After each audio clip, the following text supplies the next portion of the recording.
Assalamualaikum warahmatullahi wabarakatuh. Alhamdulillahi rabbil alamin. Hamdan yuafi ni'mahu wa yukaffiru mazida. Walakal hamdu kama yanbaghi li jalali wa atimi sultan. Allahumma sholli ala sayyidina Muhammad wa ala ali sayyidina Muhammad. Yang terhormat Bapak Ibu penilai PPG BITS 3 tahun 2022. Perkenalkan, saya Anissa Zainul Baiti, Guru Pendidikan Agama Islam dan Budi Pekerti Unit Kerja SMA Negeri 2 Sragen, Kabupaten Sragen, sekaligus mahasiswa PBG dalam jabatan BITS 3 tahun 2022. LPTK Fakultas Tarbiyah dan Ilmu Keguruan UIN Raden Mas Said Surakarta. Pada hari ini Kamis 12 Januari 2023 pukul 13.00 WIB, saya akan melaksanakan ujian kinerja atau UKIN, praktek pembelajaran secara luring di sekolah saya, SMA Negeri 2 Sragen, kelas 11 MIPA 2 dengan tema pelaksanaan khutbah, tabligh, dan dakwah di masyarakat. Berikut ini video praktek pembelajaran saya.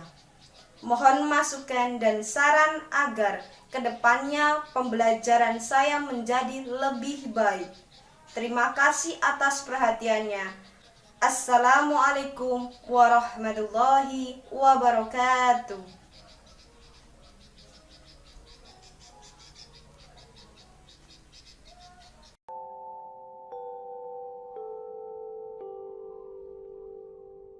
Selamat datang di SMA Negeri 2 Sragen.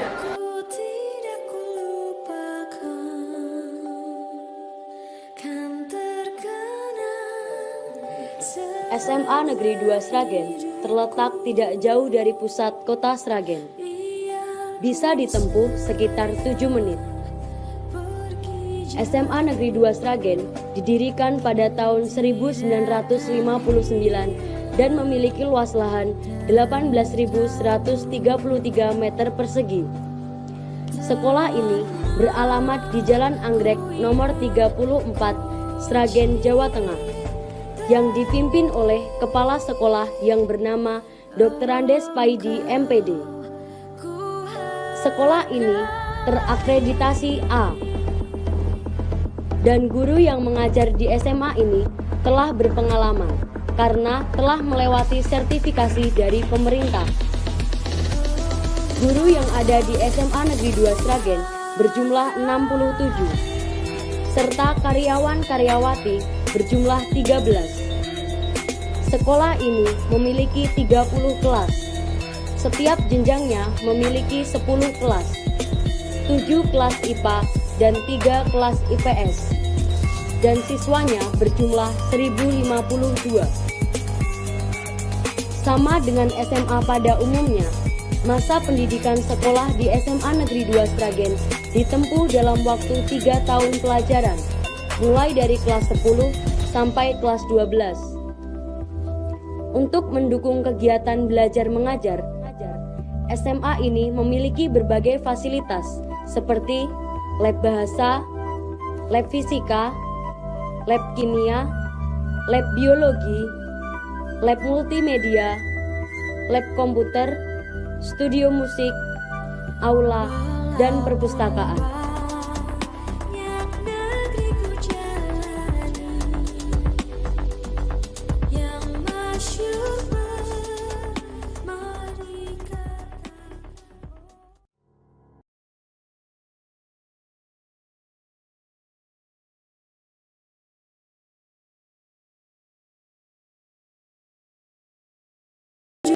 Assalamualaikum warahmatullahi wabarakatuh. Waalaikumsalam warahmatullahi wabarakatuh.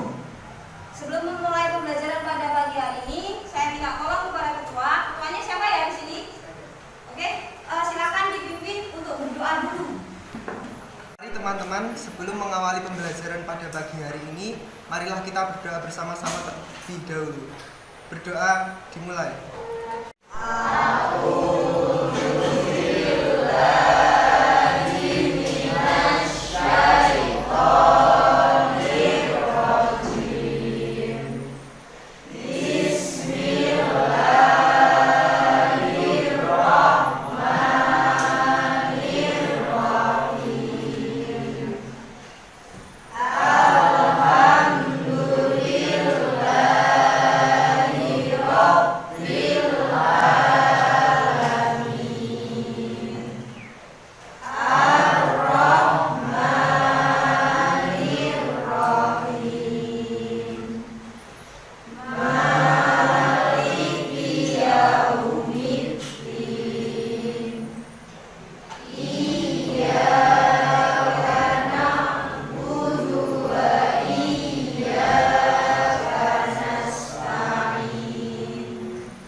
Cukup. Alhamdulillah pada pagi hari ini sudah dibuka dengan berdoa.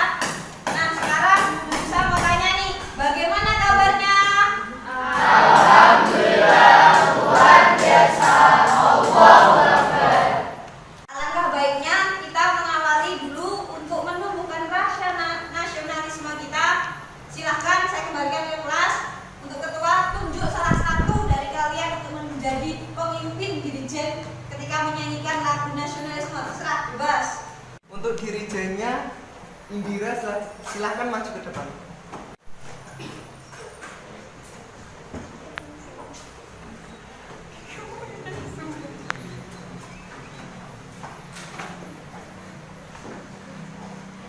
Mari teman-teman kita menyanyikan lagu Garuda Pancasila dengan irama 2/4.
Yang ketiga, Alvindo.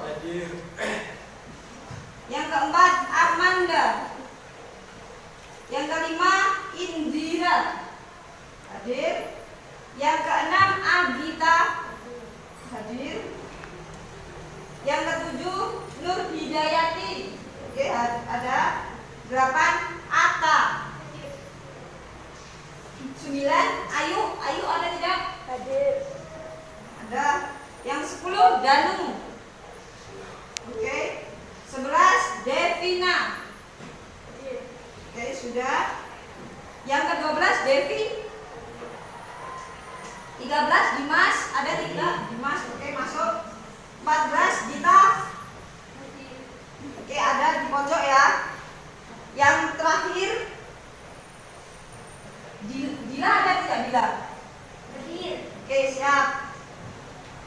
Nah, sebelum kita masuk ke materi inti, anak-anak masih ingat tidak tentang materi minggu lalu? Ada yang masih ingat? Coba yuk raise hand. Ya Bu, materinya tentang menghargai dan menghormati orang tua.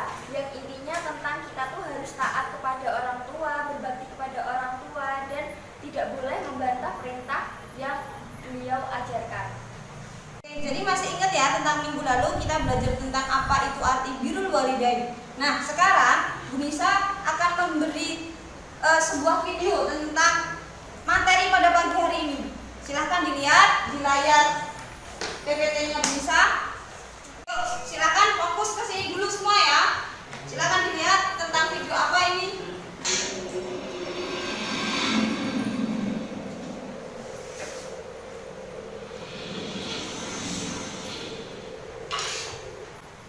Ustaz, saya tidak punya banyak ilmu. Kita katakan ya, mengajak manusia untuk melakukan kebaikan tidak harus memiliki banyak ilmu dahulu. Yang penting apa yang kita dakwahkan, kita tahu ilmunya. Makanya Rasulullah SAW dahulu telah menyabdakan, "Ballighu anni walau ayat." Sampaikan dariku walaupun hanya 1 ayat. Yang penting kita tahu 1 ayat tersebut, kita sampaikan. Dan itu bisa menjadi dakwah. Berbeda ketika kita ingin menjadi seorang rujukan ilmu, kita harus belajar. Kita harus belajar lama. Kita harus mengetahui syariat Islam dengan baik, dengan mendalam. Itu untuk menjadi rujukan ilmu, menjadi seorang ustaz, menjadi rujukan fatwa. Maka kita harus belajar dengan sebaik-baiknya. Kita ketahui sumber-sumber dalilnya.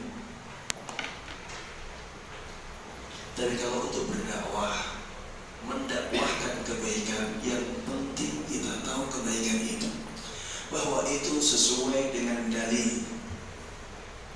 Ada ayatnya atau ada hadisnya atau para sahabatnya, para sahabat Nabi Muhammad SAW pernah melakukan. Makanya Rasulullah katakan, "Ballighu anni walau ayat." Sampaikan dariku walaupun hanya 1 ayat. Tadi sudah saya lihatkan tentang video. Nah, video itu berkesinambungan dengan materi kita. Nah, dari anak-anakku semua tadi, ada enggak ya yang mengamati video itu dan maksud video itu tentang apa? Yuk coba raise hand.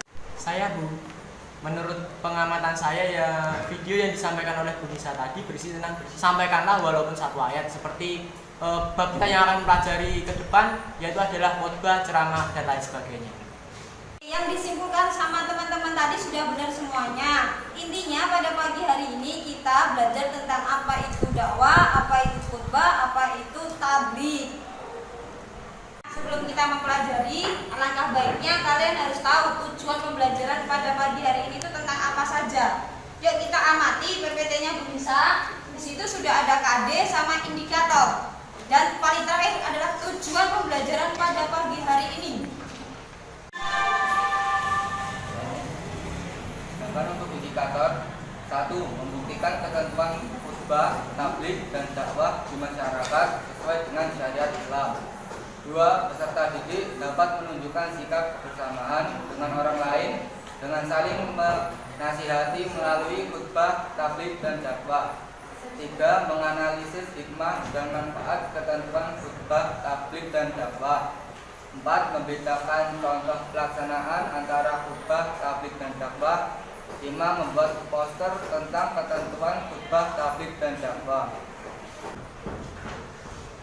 Nomor 1. Menerapkan ketentuan khutbah, tabligh, dan dakwah di masyarakat sesuai dengan syariat Islam. Yang kedua, menjaga kebersamaan dengan orang lain dengan saling menasihati melalui khutbah, tabligh, dan dakwah.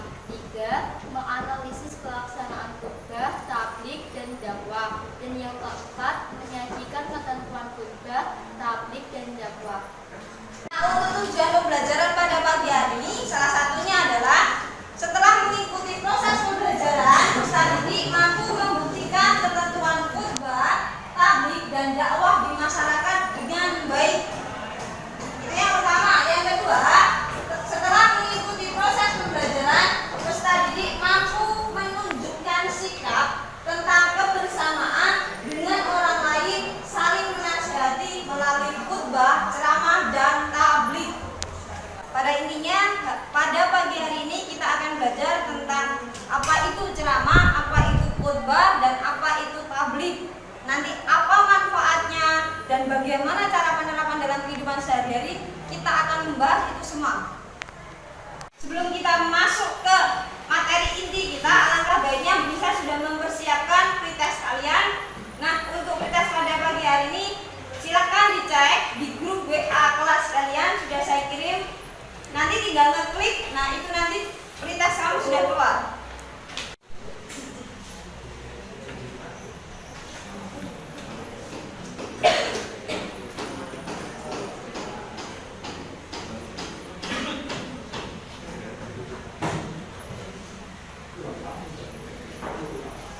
Oke, pretestnya sudah masuk semua ya.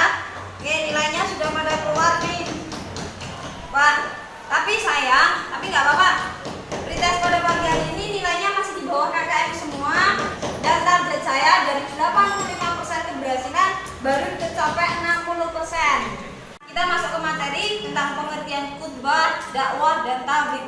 Nah, sebelum kita masuk ke pengertian itu, silahkan diamati dulu PPT-nya bisa. Di situ sudah ada pengertian tentang khutbah. Untuk Mas Rizky, silahkan untuk membacakan apa sih itu khutbah. Khutbah atau khutbah yang artinya pidato atau ceramah yang isinya tentang keagamaan. Khutbah yang disyariatkan Islam adalah khutbah Jumat, khutbah Idul Fitri, khutbah Idul Adha, khutbah sholat gerhana bulan dan gerhana matahari, khutbah pada sholat minta hujan, khutbah nikah, dan khutbah tatkala wukuf di Arafah. Khutbah sholat 2 hari raya, sholat istiqomah, sholat 2 gerhana pada dasarnya sama dengan khutbah sholat Jumat. Khutbah sudah dijelaskan oleh Mas Rizky. Sekarang kita masuk ke pengertian tabligh. Untuk tabligh, silakan. Siapa yang mau akan membacakan? Saya. Oke. Saya. Kata tabligh artinya menyampaikan.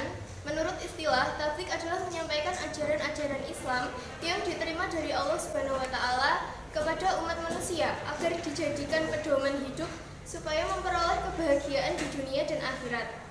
Orang yang bertabligh disebut mubalik laki-laki dan mubalighah perempuan.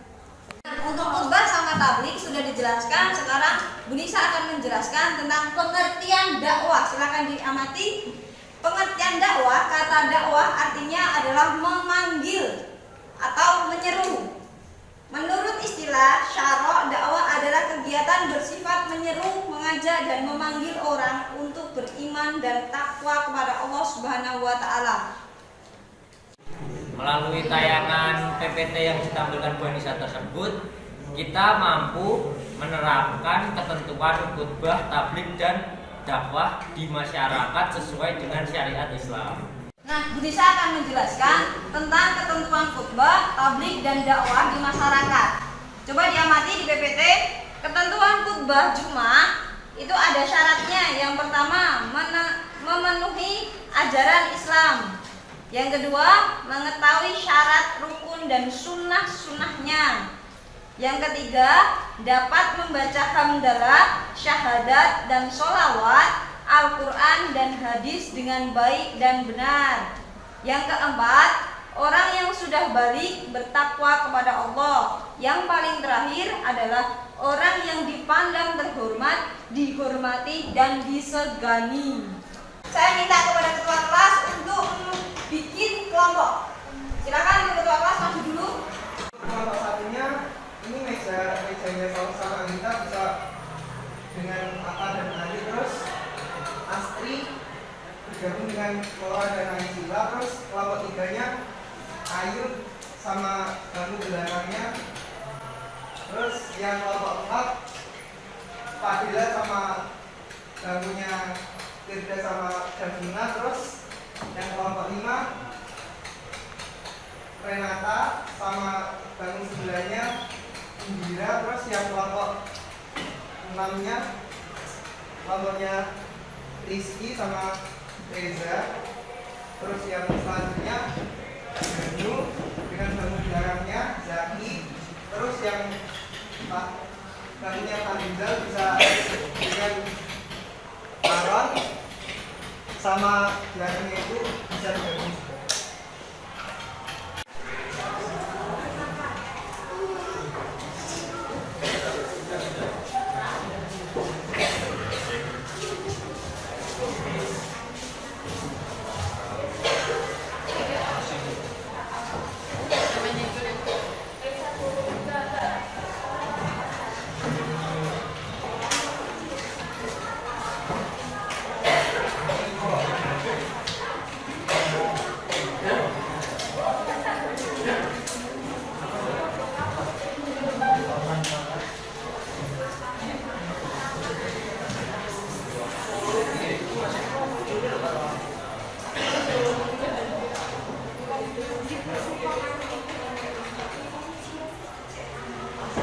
Oke, tugas kalian sekarang setiap kelompok tunjuk satu ketua.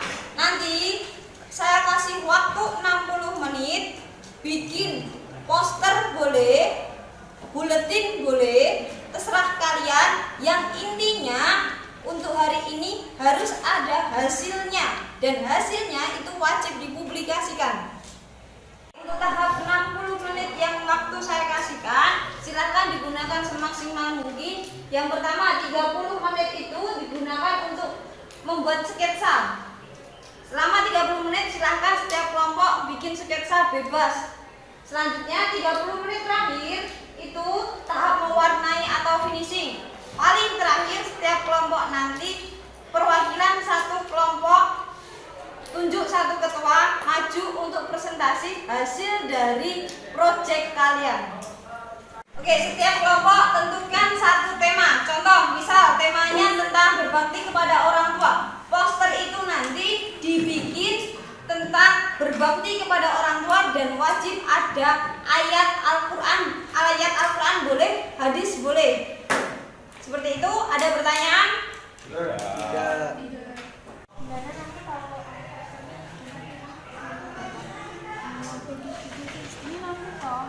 Ini kita ganti jadi gambar tangan. Nah, terus judulnya ini nanti kita kasih ini.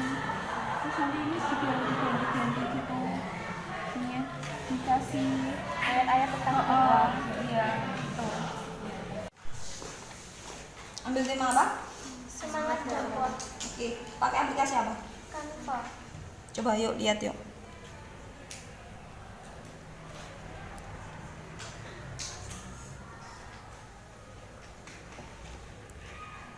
Template apa nih? Ini gue kiai. Tentang tablik ya. Sing kiai kan kene kok tablik, kene ciri-cirine, pengertiane, terus cara-carane, syariat-syariate, syarat-syarate ngono ya. Fone ya. Fone apa ya? Sip. Kiai. Setuju dong? Setuju. Masuk. Sip.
sudah dapat satu poster.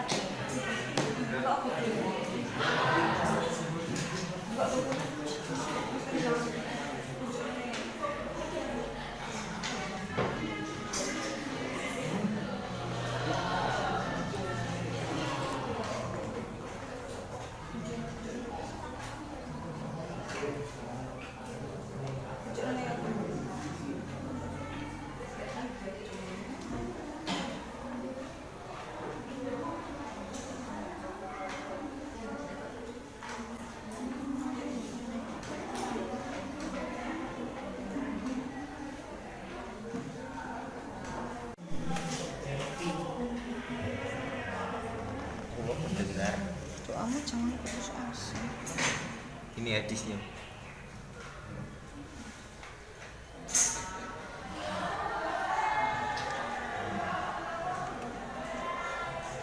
Oke, waktunya sudah habis, sudah 60 menit kalian berkelompok. Tugas kalian sekarang silahkan presentasi per kelompok. Gimana? Sudah jadi atau belum? Sudah. Oke, silakan perwakilan setiap kelompok satu untuk mempresentasikan hasil karya kelompok. Oke, silakan untuk kelompok satu maju dulu presentasi hasil karya dari proyek kalian. Yuk, kelompok satu.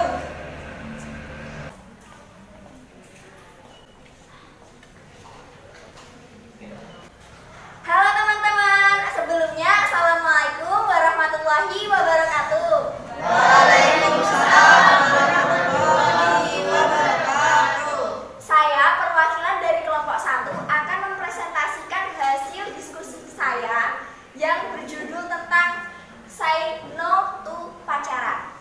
Nah, jadi kelompok 1 mengambil tema Say No pacaran itu karena maraknya pada zaman sekarang itu anak muda yang pacaran. Jadi dalam Islam kita tidak ada ya yang namanya pacaran. Jadi kalau dalam Islam bahasa gaulnya itu namanya ta'aruf. Gitu teman-teman. Ya, untuk kelompok 2 persiapan maju, kami persilahkan.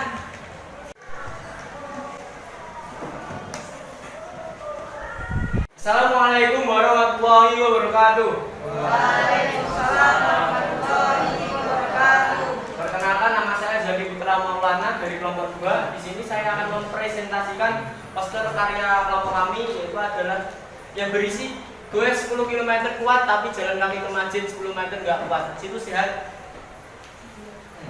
Ini poster ini diambil inspirasinya dari banyak sekali fenomena anak muda sekarang yang lebih apa ya, menuruti keinginannya daripada kewajibannya gitu. Intinya gitu. Mungkin ada pertanyaan? Saya mau menambahkan poster dari kelompok 2 dalam kalimat situ sehat, alangkah baiknya kata tersebut dihilangkan karena kesannya dapat meremehkan orang lain. Saya setuju dengan kelompok 2 karena menurut saya anak zaman sekarang lebih mementingkan duniawi daripada akhirat. Terima kasih masukannya dari teman-teman. Itu akan menjadi koreksi saya dan kelompok saya. Sekian yang dapat saya sampaikan. Bila ada salah kata mohon dimaafkan. Wassalamualaikum warahmatullahi wabarakatuh. Waalaikumsalam. Oke, terima kasih untuk semua kelompok yang sudah maju. Sekarang kita kasih aplaus ya untuk semua kelompok.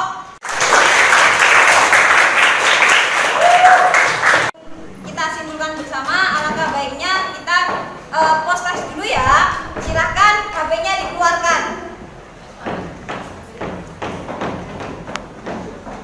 Nah, kalau sudah, link sudah saya kirim di web WhatsApp kelas kalian. Silahkan dibuka, judulnya post test. Yuk, silahkan dikeluarkan HP-nya masing-masing. Silahkan masuk ke grup kelas, terus diklik.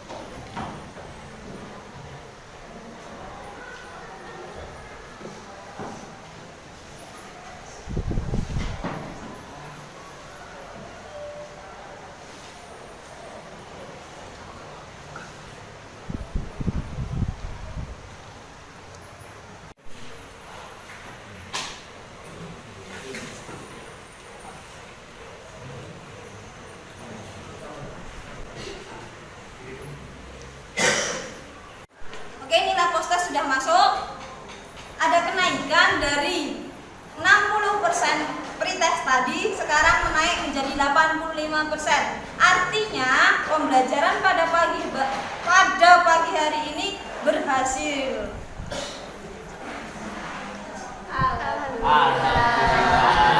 Evaluasi post-test kita ya, silahkan dilihat di PPT-nya. Yang pertama kita akan membahas tentang pengertian tentang ketentuan dan menyampaikan dakwah itu seperti apa. Perwakilan kepada Mas Dimas, silahkan tadi jawabannya tentang apa dan dibaca dulu. Perhatikan pernyataan berikut. 1. Dakwah hendaknya dimulai dari diri dai itu sendiri. 2. Dai tidak boleh menerima pemberian apapun dari siapapun yang menerima dakwahnya. 3. Berdakwah harus disesuaikan dengan kemampuan akal objek dakwah. 4. Salah satu metode dalam dakwah adalah mauizah hasanah. 5. Seorang dai haruslah seorang laki-laki, tidak boleh perempuan. Dari pernyataan tersebut yang merupakan ketentuan dalam menyampaikan dakwah yang benar adalah D. 1, 3, dan 4. Jawabannya benar. Nomor 1 itu 1, 3, dan 4. Jawabannya D. Ada yang selain D? A.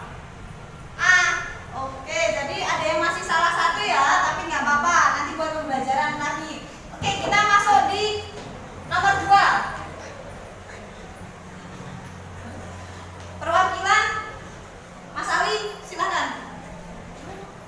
Pada 2, khutbah boleh dilakukan dengan duduk saja tanpa dilakukan dengan berdiri, maka disebut khutbah.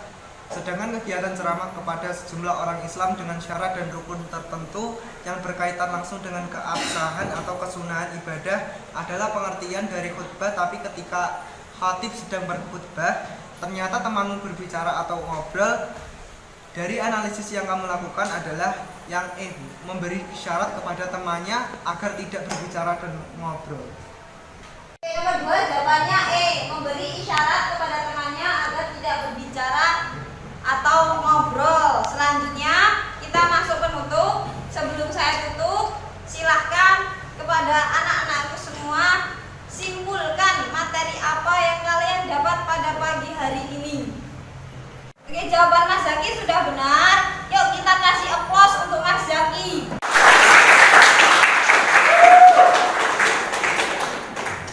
Kita simpulkan bersama. Saya akan menyimpulkan materi pada hari ini, yaitu khutbah merupakan kesempatan yang sangat besar untuk berdakwah dan membimbing manusia menuju ridhaan Allah. Hal ini jika khutbah dimanfaatkan sebaik-baiknya dengan menyampaikan materi yang dibutuhkan oleh hadirin menyangkut masalah kehidupannya dengan ringkas, tidak panjang lebar, dan dengan cara yang menarik serta tidak membosankan. Jawabannya sudah benar. Tentang apa?